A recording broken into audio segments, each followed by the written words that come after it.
He's God's own agent in creation. Through him, verse 3, all things were made. Without him, nothing was made that has been made. In him was life, and that life was the light of all people. The light shines in the darkness, and the darkness has not overcome it.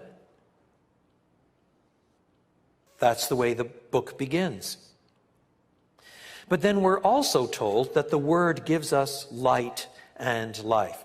You know, some books you only read once. You have a trip, let's say, to L.A., and you pick up a whodunit in the bookshop in the airport, and by the time you get to L.A., you found out whodunit. And you decide this is not a book you're going to keep in your library, so you put it in the seat pocket in front of you, and the cleaners take it out, and you'll never read it again. In fact, it's even possible 6 months from now, when you make another busy trip to L.A., you'll buy the same flipping book and read it again, because you won't remember how it went. It's possible.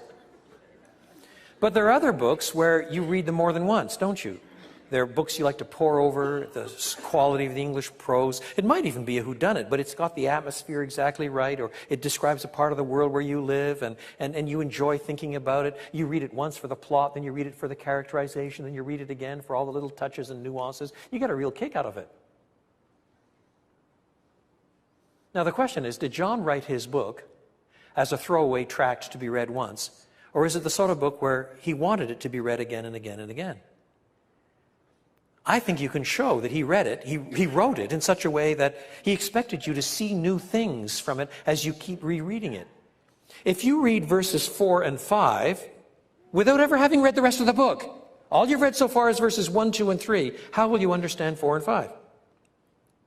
Verse 3, through him all things were made. Without him nothing was made that has been made. You're talking about creation. In him was life, and that life was the light of all people. That is, he had life in himself, and he gave life to all human beings. That was their light. There was darkness, and then there was light. The line shines in the darkness of nothingness, before he came along and created everything. In other words, you can understand verses 4 and 5 entirely with respect to verses 3 and 4. And I suspect if you were reading it through the first time, that's the way you'd understand it. And then you read 6. There was a man sent from God whose name was John. He came as a witness to testify concerning that light, so that through him all might believe. He himself was not the light.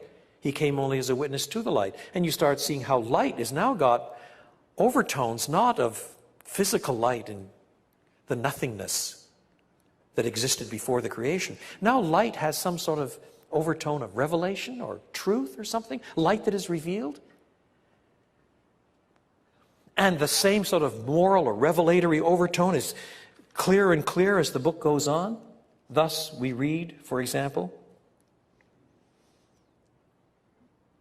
a little farther on in the book, that men love darkness rather than light because their deeds are evil. People choose the darkness because they're afraid to come to the light. 3:20, all those who do evil hate the light and will not come into the light for fear that their deeds will be exposed. Those who live by the truth come into the light. You see, in this kind of context, light is not the light of creation. It's the light of revelation. It's the light of truth. And now you go back and reread verses 4 and 5 in the light of all of this. By the time you get to John chapter 8, Jesus says, I am the light of the world. In him was life. That life was the light of all people. The light shines in the darkness of moral corruption and rebellion, and the darkness has not overcome it. Now you have another set of overtones. Do you see? And you ask, which is true? Jesus as the agent of physical light and life and creation, or Jesus as the one who brings revelation and transformation and overcoming moral darkness? And the answer, of course, is yes. Because you're supposed to read it both ways. It's the way the book has been written. You read it and reread it and see more and more connections.